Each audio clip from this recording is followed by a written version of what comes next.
সম্প্রতি পল্লী বিদ্যুৎ সমিতির চাকরিচ্যুত ও গ্রেপ্তার হওয়া কর্মকর্তা কর্মচারীদের আন্দোলনের বিরুদ্ধে প্রতিবাদ কর্মসূচি পালন করছে দেশের ৮০টি পল্লী বিদ্যুৎ সমিতির জেনারেল ম্যানেজার ও স্টাফেরা।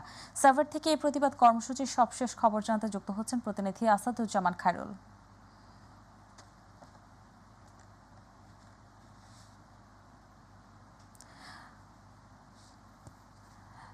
আসাদ, আপনি সেখানকার সার্বিক পরিস্থিতি আমাদেরকে জানাবেন। বাংলাদেশ পল্লী বিদ্যুৎ সমিতির কিন্তু কিছু কর্মকর্তা কর্মচারী লং মার্চ টু ঢাকা কর্মসূচি পালন করেছে, যারা কিন্তু বহিষ্কৃত এবং হচ্ছে সাজাপ্রাপ্ত কর্মকর্তা কর্মচারী। তো এই বিষয় নিয়ে কিন্তু আসলে বাংলাদেশের ৮০টি পল্লী বিদ্যুৎ সমিতি এর যারা জেনারেল ম্যানেজার আছেন, তারা তাদের কর্মকর্তা কর্মচারীদেরকে নিয়ে একটি সভা করছেন আজকে সারাদিন ব্যাপী। তো এখানে আমি এখন উপস্থিত আছি ঢাকা পল্লী বিদ্যুৎ সমিতি একের যে কার্যালয় আছে সেই কার্যালয়টিতে। আমরা এখানে এসে যেটা দেখতে পেরেছি যে এখানে যে জিএম আছেন উনি এই জোনের প্রায় ২৬টি অফিসকে অনলাইনে যুক্ত করে, সাথে পাশাপাশি এই কার্যালয়ের যারা কর্মকর্তা কর্মচারী আছেন তাদেরকে নিয়ে কিন্তু এই সভাটি করছেন, এবং তারা কিন্তু বলছেন যে তারা এই ধরনের কর্মসূচির সাথে তারা কিন্তু কোনোভাবেই একাত্মতা ঘোষণা করেননি। এর পাশাপাশি তারা যেটি বলছেন যে স্বাভাবিক কার্যক্রমকে গতিশীল রাখতে কিন্তু তারা কাজ করে যাচ্ছেন। আমি যদি একটু এখানে যারা আছেন কর্মকর্তা কর্মচারীদের একজনের সাথে একটু কথা বলতে চাই। আপনাদের আসলে কি দাবি আপনারা করছেন, একটু বলবেন আমাদের? আমরা তো আসলে এটার পক্ষেই না। আমরা বিপক্ষে। তাই আমাদের কোনো দাবি নাই।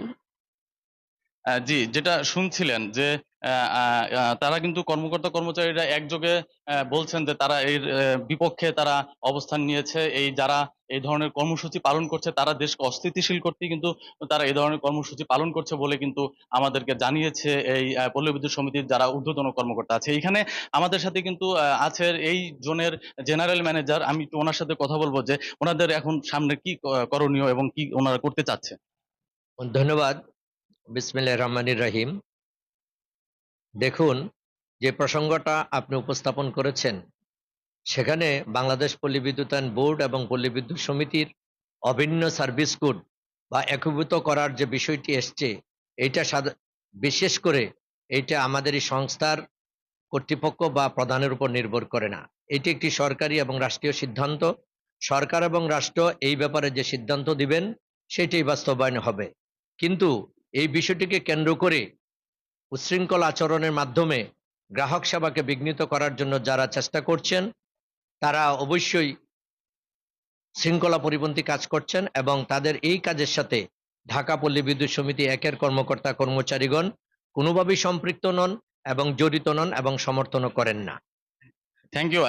পাশাপাশি যেটি বলছিলেন আর কি, আমাদেরকে কিন্তু বারবার একটি কথা বলা হয়েছে যে যারা এই ধরনের কর্মসূচিগুলো করছে তারা কিন্তু এর আগে গ্রেপ্তার হয়েছিল, এবং গ্রেপ্তারের পরে কিন্তু তারা জামিনে বের হয়ে নাকি তারা এই ধরনের কর্মসূচিগুলো করছে। সরকারকে একটি বিব্রতকর অবস্থায় ফেলার জন্যই এরকম করা হচ্ছে বলে আমাদেরকে পল্লী বিদ্যুৎ সমিতির যারা দায়িত্বপ্রাপ্ত আছে তারা কিন্তু আমাদেরকে এই কথাটি জানিয়েছে।